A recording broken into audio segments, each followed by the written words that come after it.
For any Xbox or PlayStation codes or cheap games on any platform, use the referral link in the description. It'll take you to g2a.com. Use the promo code CHES over there and you'll get yourself 3% cash back. For all No Identity merchandise, hats, hoodies and t-shirts, follow the link in the description down below to the No Identity Fan Fibre website. Hey guys, welcome to episode number 20 of Season 3 here in the Career Mode Road to Glory. We start with a game against the team that are right behind us in the league, away from home at Turf Moor against Burnley. We then follow that up literally 48 hours later with a game away from home against Nottingham Forest, which I will probably simulate, and then we'll end with a game against Hull City at home, leading into tomorrow's episode where we'll have Middlesbrough, Rotherham and Wigan to end the season. Now, where we will end the season, complete unknown right now. Middlesbrough are 5 points ahead of us. Watford are 3 points ahead of us, but both have played a game more. We've faced Burnley, who are 4 points behind us, but have obviously only played 40. And if we win, we will go above Watford, providing that we win by 2 goals or more. If we win by a single goal, our goal difference won't be enough. But if we win by 2 goals or more, we will go above Watford. If we win with 3 goals or more, we'll go above them on goal difference. If we win by 2 goals or more, we'll go above them on either goals scored or total wins.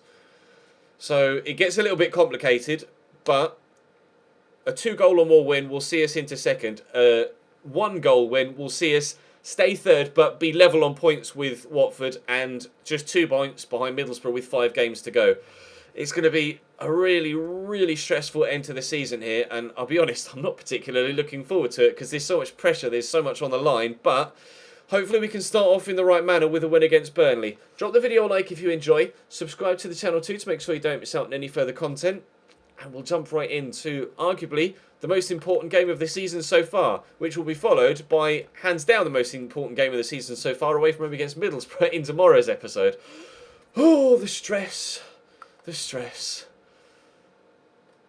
Help me. Michel Crucero on the ball. Don't know anything about him, or Hennings to be honest. Stephen Defoe we know about, as we do Sam Vokes as well. Not very fast Sam Vokes, but a powerful shot on him and good positioning. And talking of powerful shots, Hennings has just run onto that and given it a good old thwack. Thankfully, it's gone past the post, otherwise we might have been 1-0 down early on there. Corner for Burnley, Defoe to take, a lot of power on it, and Sam Vokes brings that down. Hamilton makes a good save. That was a strange corner technique that very nearly worked. Defoe to take the second one. This one's a bit deeper, and it was Ben Mee, I think, that was underneath that, but thankfully straight at Hamilton again. Right, can we clear it up the other end and get ourselves a goal scoring opportunity? We can't, because Bradley Halliday's first touch was atrocious, but thankfully Goodmanson was offside, so we'll get the ball back anyway. Halliday to Loftus-Cheek, around the corner there to Navarrete, into Osoro. Slightly ahead of Jamie McLaren there.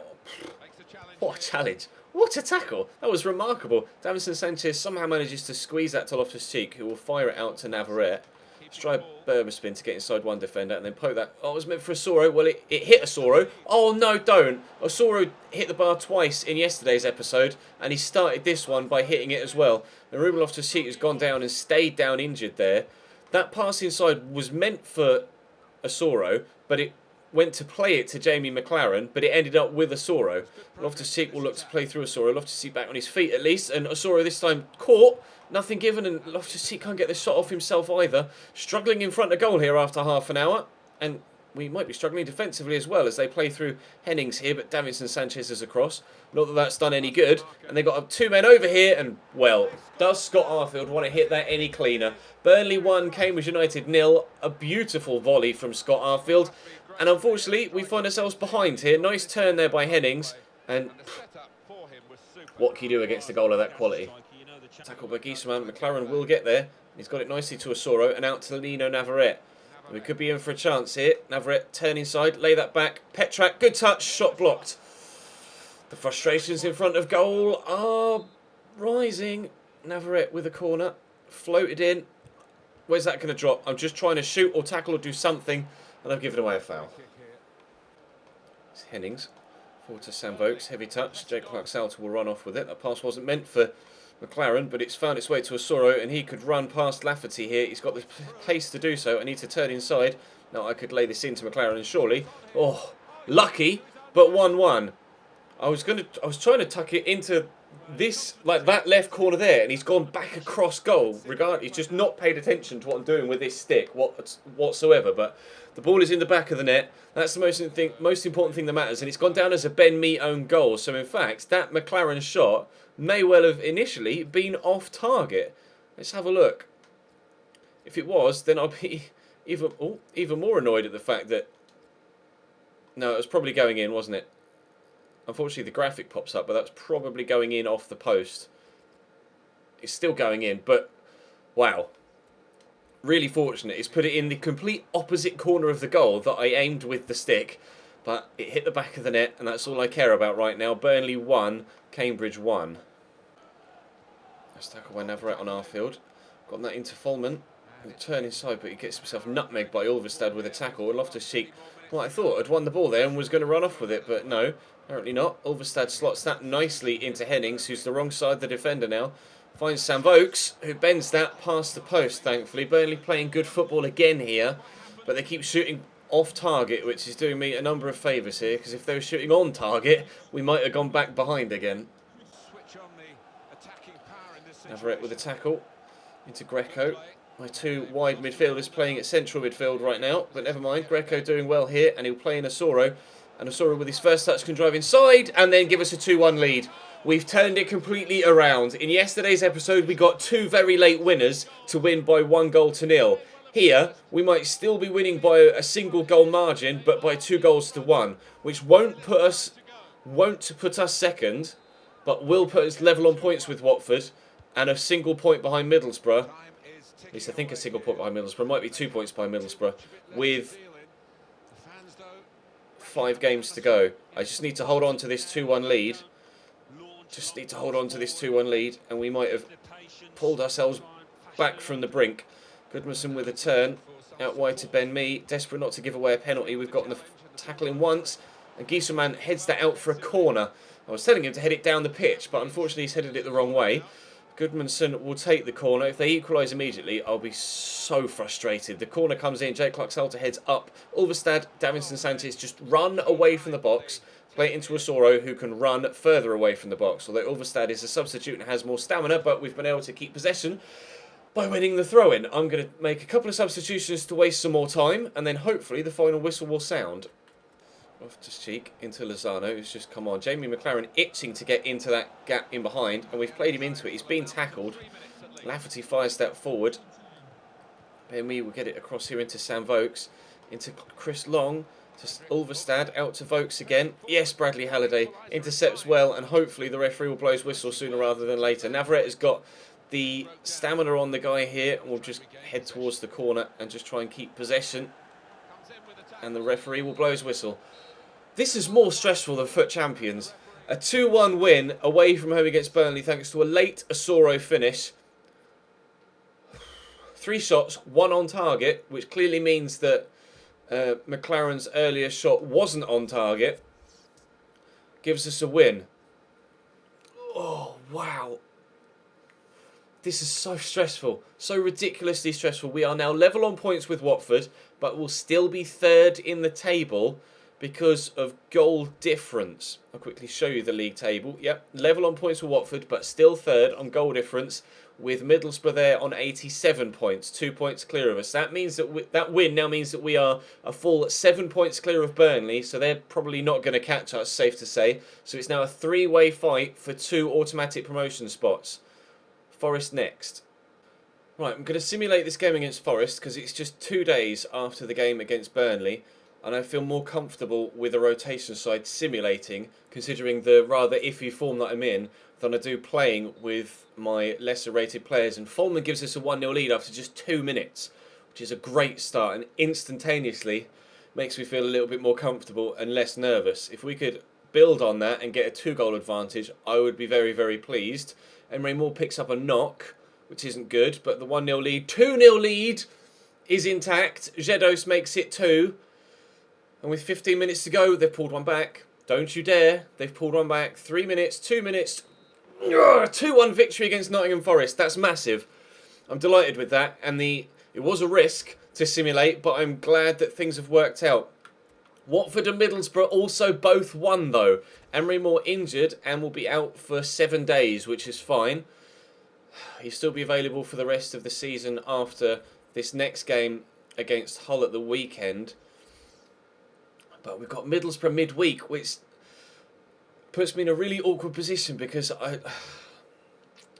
I'm going to have to play a mixture of first team and rotation players against Hull to then play a mixture of first team and rotation players against Middlesbrough. Because I want as strong a side as possible up against Middlesbrough, but I don't want to have to play a full weak side against Hull as well, like the side we just used to rotate against Forest. So I'm in a really weird position right now, but it is as things were at the top of the table. We are level on points with Forest. Still the goal difference is +1.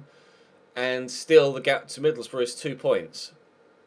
Burnley 7 points behind us still with 4 games to go. So they're out of it really. Oh, God. This is the most intense title fight with so much on the line I think I've ever been involved in. If it was like League 1 or League 2, I wouldn't care. But because the chance to play in the Premier League is on the line, it's just so intense. Hull next. He's backkilled that straight to Rico Henry. I mean, cheers, I'll take that. Jamie McLaren can make the right run, and we'll slot him in. Jamie McLaren. Oh! As soon as he didn't put much power on it, I started to panic that the keeper... Well, not panic, but I thought the keeper was going to get to it. But no, it's rolled. P-rolled gently, softly, slowly into that bottom corner, just out of the keeper's reach. A great finish from Jamie McLaren. Scoring such important goals for us right now, Jamie McLaren. The past 2 episodes, huge step up to the plate from him at the end of the year, the same way he did last year as well. Is that the goal, depending on other results, that sees us go into the top 2 with just 3 games to go? Oh no, it's a lovely ball through. They've equalised. Oh, I had Alvaro and Huddleston to pay attention to, and I could not make my mind up which one to try and stop from getting the ball. Unfortunately, chose the wrong one. Alvaro puts that tops. Hull have equalised not long after we take the lead. Win that header. Win the second ball. Or neither. Wow, this is an opportunity for Hull now. Sam Clucas, I thought he was going to turn inside. He's actually pushed further out wide. Livermore with a turn. Somehow gets past the challenge of Folman. Back to Clucas. Flashes wide of the post. Hull look the more likely to score the 3rd goal of the game, but we stay at 1-1 for now. McLaren's looked to make the run. We've played him in. He's beaten the defender. Can we beat another one? Yes. Jamie McLaren. What an unbelievable goal. A solo run from Jamie McLaren. Turns inside off the wing. Beats 1. Beats 2. Beats 3. Buries it. 2-1 Cambridge United. Barger with a throw to El Mohammadi. The 1-2 has worked, and El Mohammadi has spacey. That's a great cross. Head that home. No, don't kick it. Oh, I swear to God. I try and head home in so many situations, and the amount of times that players actually just kick it back to the keeper like that is infuriating. You try and be clever with it to try and risk not giving the ball away. Just knock it, head it back, chest it back so the keeper can use his hands. He just passes it on the floor to him from 3 yards away. Thankfully, Hamilton had a decent first touch, otherwise they might have equalised there with an own goal. Maloney to El Mohammadi. Back to Huddleston. Odebajo have gone down the line. El Mohammadi inside to Maloney. I see the runner Huddleston just trying to block it off, which we've done well. Mohammadi floats it in. Leave that. God, he nearly headed that in his own net. Oh dear, talk about testing a man's heart rate and blood pressure. Corner to come in from that far side. They've just put on David Myler for Sean Maloney. Huddleston headed that, but it's come off a defender. And it'll be another corner for Hull City. Oh, Savalaran nearly sent me through the roof there with that headed clearance. Odebajo could shoot here. I may have considered it actually, if it was me in that situation. But Huddleston has kicked that off the pitch. And my heart rate can settle a little bit because we have the ball back. And there to McLaren. Berry. Oh, squeezes it through there to Lozano. Oh, has he got the pace to get away? Not really. He's turned well, though. He's actually worked himself some nice space here. Lozano for 3! Outside of the post. Wow. Very, very close to 3 goals to 1. Still half an hour to go in this one. Throw for Hull. Back there to Dawson. Early into the box. Headed away by Harry Darling. Will reach Wiedemont, and it's a great take. And that actually keeps the ball away from the defender very well. Lozano's made the run. We'll play him in. Has he got the legs to get away from Curtis Davis? It's not even Curtis Davis. It's David. Here's Dawson. He's working his way around the outside. Good ball up, but won by Harry Darling, and Trippett brings it down. Out wide here, we are moments away from... In fact, we're not even moments away from now. We have won the game by 2 goals to 1. I don't quite know how we've been able to get the victories that we have. That was such an even game. Jamie McLaren making the difference. Really, really making the difference. Actually, other teams, Watford, Middlesbrough or Watford. Neither of them have played. Don't tell me they're playing each other. Are they playing each other? I don't know what the situation is right now. We're top. Middlesbrough must have lost. We've gone top. Watford still have a game in hand, and if they win it, we'll go above us again because goal difference. But for now, with 3 games to go, we're top, and we play Middlesbrough next. First game of tomorrow's episode, first versus second. How am I supposed to cope with the nerves? I don't know. This is genuinely worse than Foot Champions. Drop the video a like if you enjoyed. Subscribe to the channel too to make sure you especially don't miss out on tomorrow's video or anything else after that. But for now, I'll see you next time.